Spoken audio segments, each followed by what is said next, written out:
Students, we discuss more examples of improper integrals now. Third part is integral 1 to infinity x divided by x to the power 8 plus 1 square root dx. इसका solution देखते हैं किस तरह से करना है आपको. And this is given by here f of x is x by x to the power 8 plus 1. पहले की तरह आप x की हाईएस्ट पावर ऊपर और नीचे से कॉमन ले लो. यहाँ से x की पावर 4 कॉमन आ गई, 1 प्लस 1 बाय एक्स की पावर 8 आ गया, x कैंसिल करोगे x क्यूब आ गया. तो इट मीन्स अब अगर मैं इस पार्ट की लिमिट लूँ as x tends to infinity तो क्या होगा, 1 आएगी ना. तो it means 1 by x cube हमें कैंसिल करना है, तो gx को 1 बाय एक्स क्यूब ले लो. और पहले की तरह आपको ये पता है कि कंपैरिजन टेस्ट से integral 1 to infinity F D X और integral 1 to infinity G D X will converge और डाइवर्ज टुगेदर. लेकिन ये वाला integral 1 to infinity 1 by x cube convergent है क्योंकि ये जो पावर है 3 1 से बड़ी है और इन्फिनिटी पे चेक कर रहे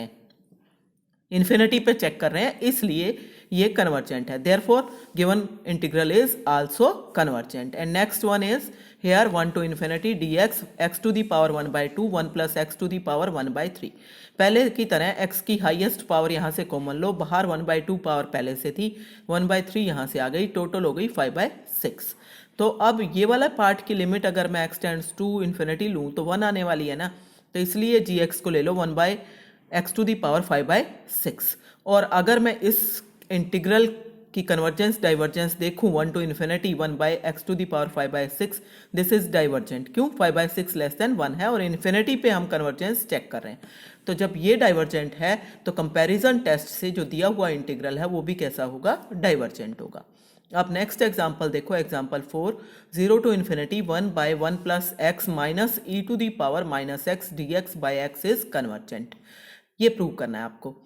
तो एफ ऑफ एक्स की वैल्यू आपकी ये वाली हो गई. इसमें आप एलसीएम ले लो. एलसीएम लिया आपने x इंटू 1 प्लस एक्स और ये नीचे आके e की पावर x, ये एलसीएम हो गया. और यहाँ पे आया e की पावर x माइनस 1 एंड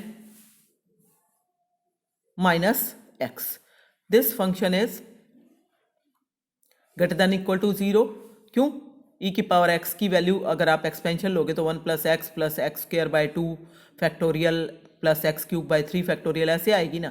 तो इसका मतलब कुछ ना कुछ पॉजिटिव टर्म्स आपके पास बचेंगी. So this is positive for all X positive. And F of X tends to 0 as X tends to 0, X tends to 0 लेओगे तो आपके पास यहाँ पे 1 माइनस 1 और यहाँ पे 0 और यहाँ पे आपके पास आ गया 0 1 इंटू 1. तो 0 by 1 means 0. It means 0 is not a point of infinite discontinuity. हम चेक कर रहे हैं खाली. तो 0 तो कोई प्रॉब्लम नहीं कर रहा, लेकिन अपर लिमिट तो इन्फिनिटी है, तो उस पर तो हमें चेक करना पड़ेगा ना. तो उस पर हम कैसे चेक करें, फिर से वही मेथड है. x की हाईएस्ट पावर यहाँ से कॉमन लोगे तो एक्स स्क्वायर बनेगी ना. तो x की हाईएस्ट पावर क्योंकि एक्स स्क्वायर बन रही है इसलिए g ऑफ x आप 1 बाय एक्स स्क्वायर ले लो. तो limit as x tends to infinity f of x by g of x will be equal to limit as x tends to infinity x square e to the power x minus 1 minus x into 1 plus x e की power x और ये ऐसा आ जाएगा. e की power x यहाँ से common और 1 plus 1 by x. अब e की पावर x से भी डिवाइड कर दो तो 1 माइनस e की पावर माइनस x e की power minus x 1 plus 1 by x. अब limit x tends to infinity लोगे, ये 0 हो गया और ये आपके पास इसी तरीके से 0 हो जाएगा. And this is 0, so this is 1, non zero and finite. And therefore behavior of integral 1 to infinity f of x dx and 1 to infinity g of x dx is same, but integral 1 by x square dx is convergent at infinity. क्यों, क्योंकि power जो है वो 2 है जो कि 1 से बड़ी है. so by comparison test the given integral is also convergent at infinity. तो convergent हो जाएगा आपका इंटीग्रल. तो इस तरीके से test the convergence of the improper integral 0 to infinity x log x divided by 1 plus x square whole square and dx. अब इस केस में अगर हम चेक करते हैं तो यहाँ पे जब 0 से इन्फिनिटी हो तो यूजुअली हम 1 लेते हैं ताकि हम इसके दो इंटीग्रल बना लें, पहला 0 से 1 तक और दूसरा 1 से इन्फिनिटी तक. अब उस केस में इसको मैंने लिख लिया i को i1 प्लस i2। अब i1 के लिए हम सबसे पहले चेक करें।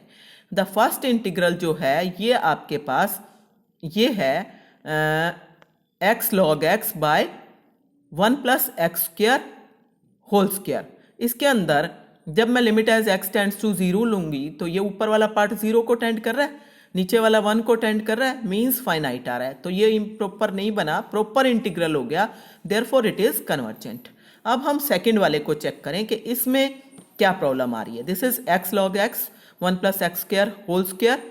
तो इस केस में स्पेशली आपको ट्रीट करना है इसको, x को पुट कर दो 1 by T, so that dx is equal to minus 1 by T square dt। अब अगर x 1 होगा, यहाँ पे x की वैल्यू 1 लोगे तो t भी 1 आएगा ना, और x टेंड्स टू इन्फिनिटी लोगे तो t टेंड्स टू 0 आएगा। सो लिमिट्स आ गई 1 से लेके और 0 तक, और वैल्यूज जो हैं वो आपने चेंज कर ली। वैल्यूज आप चेंज करोगे, x की 1 बाई टी पुट किया, log 1 by T 1 plus 1 by T square and then 1 by T square minus का ये यहाँ आ गया minus sign into D T.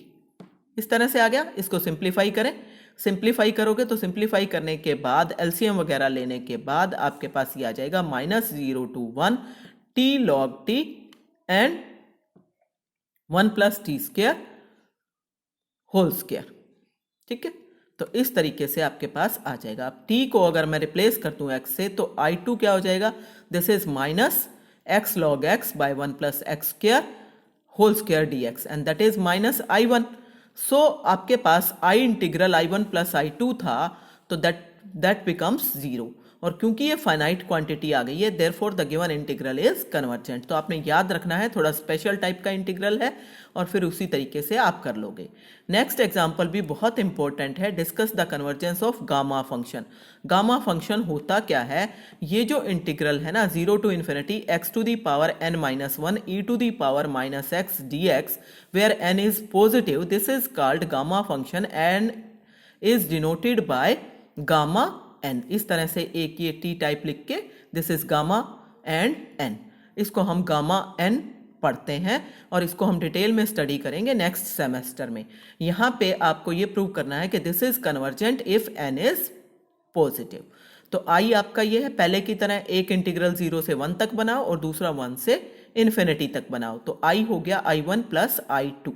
अब f ऑफ x जो है वो आपका है x to the power n minus 1 e की power minus x, means e की power minus x by x to the power 1 minus n। अब इसके अंदर सबसे पहले हम i1 के लिए काम करेंगे। तो i1 के अंदर अगर ये 0 चेक कर रहे हैं ना कि इन्फिनिटी का पॉइंट है या नहीं है, 1 तो है ही नहीं, तो 0 चेक करें तो अगर आपके पास ये 0 नीचे आएगी, मतलब ये पावर अगर पॉजिटिव रहेगी तो ये नीचे आएगी ना, तो ये इनफाइनाइट बनाएगी। तो 0 इनफाइनाइट डिसकंटिन्यूटी का पॉइंट कब बनेगा, जब 1 माइनस n कैसा हो, पॉजिटिव हो, अदरवाइज नहीं बनेगा। तो the integrand f has an infinite discontinuity at x equal to 0 in 0 1 if 1 minus n is positive, means n is less than 1 and I1 is proper integral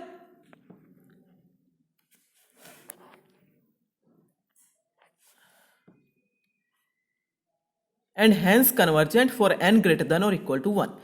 क्योंकि अगर n greater than और equal to 1 हो गया तो उस case में ये power ऊपर चली गई, तो x को 0 पुट करोगे तो ऊपर 0 आएगा, तो आंसर 0 आ गया, दैट इज फाइनाइट, तो प्रॉपर इंटीग्रल बन जाएगा। तो it means n less than 1 के केस में आपको चेक करना पड़ेगा 0 पॉइंट के ऊपर। तो पीछे वाले काम में जा रहे हैं हम, इन्फिनिटी से उसको कंफ्यूज नहीं करना है आपको। तो इन्फिनिटी में रूल कुछ और है और 0 पे कुछ और है। अब gx क्या लोगे, जो प्रॉब्लम कर रहा है फैक्टर वही आप लोगे 1 by x to the power 1 minus n। अब लिमिट किस पे लेनी है, x टेंडिंग टू 0 प्लस पे, क्योंकि ये लोअर लिमिट है, f of x by g of x। तो ये कट जाएगा फैक्टर, क्या बचेगा e की पावर माइनस एक्स, x को 0 पुट करोगे 1 आ जाएगा, नॉन जीरो फाइनाइट है।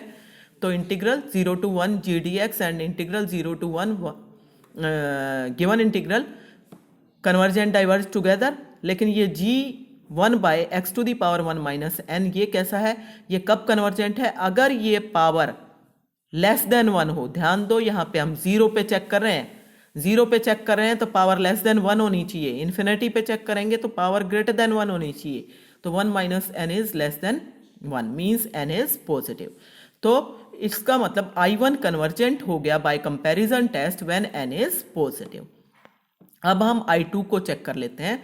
I2 इंटीग्रल की कन्वर्जेंस चेक करने के लिए आपके पास जो gx है वो ले लो 1/x²। तो उस केस में limit x tends to infinity लेना है, f of x by g of x क्या आ जाएगा, x to the power n+1 by e to the power x। अब इसकी जब आप लिमिट लोगे ना x टेंड्स टू इन्फिनिटी, ये कैसे निकलेगी, एल हॉस्पिटल रूल से निकलेगी। एल हॉस्पिटल रूल से जब आप निकालते जाओगे, डेरिवेटिव निकालते जाओगे, तो पहले इसका डेरिवेटिव आएगा n+1 इंटू एक्स की पावर n, नीचे का तो सेम ही रहना है, फिर आएगा n नीचे आ जाएगी पावर x की पावर n-1, ऐसे करते करते n फैक्टोरियल आ जाएगा ऊपर और नीचे e की पावर x। तो ऊपर फाइनाइट क्वांटिटी, नीचे इन्फिनिटी, तो 0 आएगा, ठीक है ना। और अगर आपके पास f of x by g of x की लिमिट 0 आ जाए और नीचे वाला कन्वर्जेंट हो तो ऊपर वाला भी कन्वर्जेंट होता है। इसीलिए यहाँ पे हमने g ऑफ x को 1/x² लिया है, x नहीं लिया या x से कम नहीं लिया, क्योंकि उस केस में अगर ये डाइवर्जेंट आ जाता तो हम f के लिए कोई कंक्लूजन नहीं निकाल पाते कि वो कन्वर्जेंट है या डाइवर्जेंट है। इसलिए हमें यहाँ पे कन्वर्जेंट इंटीग्रल ही लेना है। तो x² ले सकते हो, x³ भी ले सकते हो, x4 भी ले सकते हो। तो now integral 1 to infinity g dx is 1/x² dx which is convergent, क्योंकि इन्फिनिटी पे चेक कर रहे हैं और पावर 1 से बड़ी है, इसलिए therefore this is convergent for all n। और I1 कब कन्वर्जेंट था, व्हेन n इज पॉजिटिव। तो sum of two integrals is convergent only if n is positive, and this is the result for gamma function. Next example देखो, discuss the convergence of the following improper integrals 0 to infinity square root x e to the power -x। तो इसको compare कर लो gamma function से। Gamma function क्या है, x की power n-1 e की पावर -x dx। तो उस केस में हमें क्या करना होता है, हम इसको गामा फंक्शन की शेप में लाने के लिए यहाँ पे +1 करते हैं और -1 करते हैं। जब हम +1 करेंगे इसमें तो वो 3/2 हो जाएगा, तो x 3/2 -1, तो इसका मतलब n की वैल्यू हो जाएगी 3/2। तो n की वैल्यू आपकी 3/2 हो गई, तो दिस इज गामा 3/2। एंड क्योंकि n की वैल्यू 3/2 है जो कि पॉजिटिव है, सो ऊपर वाले रिजल्ट से this becomes convergent. Next second part देखो, छोटा सा है बिल्कुल, ये भी x की पावर n e की पावर -x। इसको फिर से गामा फंक्शन से कंपेयर कर लो। यहाँ पे हमें 1 ऐड करना पड़ेगा, 1 सब्ट्रैक्ट करना पड़ेगा, तो गामा n+1 आ जाएगा। तो गामा n+1 आ गया, and that is convergent if n अगर पॉजिटिव है तो कन्वर्जेंट होता है ना, तो n+1 अगर पॉजिटिव होगा तो कन्वर्जेंट होगा, मीन्स दिस इज, तो दैट विल बिकम कन्वर्जेंट। लेकिन आप डायरेक्टली भी कर सकते हो, कैसे, gx को ले लो 1/x², so that limit as x tends to infinity f of x by g of x is limit as x tends to infinity x to the power n+2 हो जाएगा e की पावर x। अभी मैंने आपको समझाया था ये limit क्या आएगी, 0। और क्योंकि g ऑफ x 1/x² है जो कि इन्फिनिटी पे कन्वर्जेंट है, तो f ऑफ x भी इन्फिनिटी पे कन्वर्जेंट होगा, so the given integral is convergent. अब आपके सब एग्जाम्पल्स कंप्लीट हो गए हैं, you can try questions in exercise.